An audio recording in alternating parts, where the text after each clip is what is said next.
மலேசியாவில் இருக்குங்க. எங்களுக்கு எங்களோட வாழ்க்கையில் அம்மா மகன் நிறைய அற்புதம் பண்ணியிருக்காங்க. அது நிறைய சொல்லலாம். ஆனால் அதில் பெரிய அற்புதம் வந்து எங்களோட உறவுமுறையை சரி பண்ணி தந்தாங்க என்னுடைய அம்மா பகவான். எங்களோட வாழ்க்கையே கிஃப்டாக அம்மா பகவான் எங்களுக்கு அமைச்சு தந்துருக்காங்க.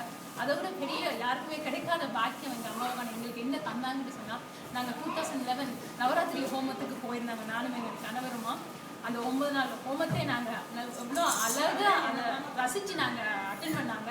அப்போது என்னுடைய முழு பிரார்த்தனை முழுக்க ஒன்றை மட்டும்தான் நோக்கி இருந்தது, சம்பூர்ண ஜீவன் முக்தி. சம்பூர்ண ஜீவன் முக்தி அந்த 9 நாள் நான் கேட்டது நவராத்திரி ஹோமத்தில் சம்பூர்ண ஜீவன் முக்தி தான் நான் கூட கேட்டேன்.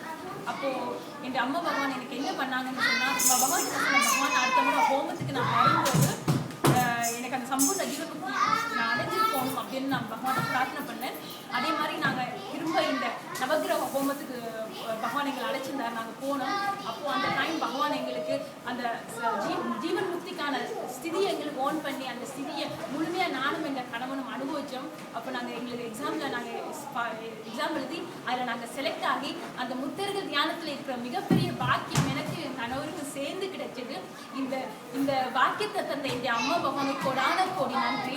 அது மட்டும் இல்லை, நான் என் கணவரும் அடைஞ்ச இந்த சந்தோஷத்தை நீங்கள் எல்லாரும் அடையணும். நீங்கள் எல்லாரும் இந்த நவராத்திரி ஹோமத்துக்கு எல்லாரும் வந்து அந்த இனிமையான அந்த பழத்தை நீங்கள் எல்லாரும் ருசிக்கணும். எல்லாரும் வாங்க.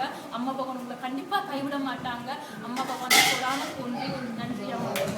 அதாவது பகவான் எனக்கு இந்த 3 மாதம் நான் இந்தியாவில் நின்று எனக்கு எந்த பிரச்சனையும் இல்லாமல், எனக்கு இந்த வேலையில் எந்த தடங்களும் இல்லாமல், இந்த மகனில் இந்த ஸ்கூலில் எந்த தடங்களும் இல்லாமல், எனக்கு எல்லாமே வந்த உடனே இந்த வேலையிலேருந்து கூப்பிட்ட நீ வந்து இந்த வேலைக்கு தொடர்ந்து கூப்பிட்டு 3ஆம் நாள் நான் வேலைக்கு ஜாயின் பண்ணி இப்போ நான் வேலையிலே இருக்கிறேன்.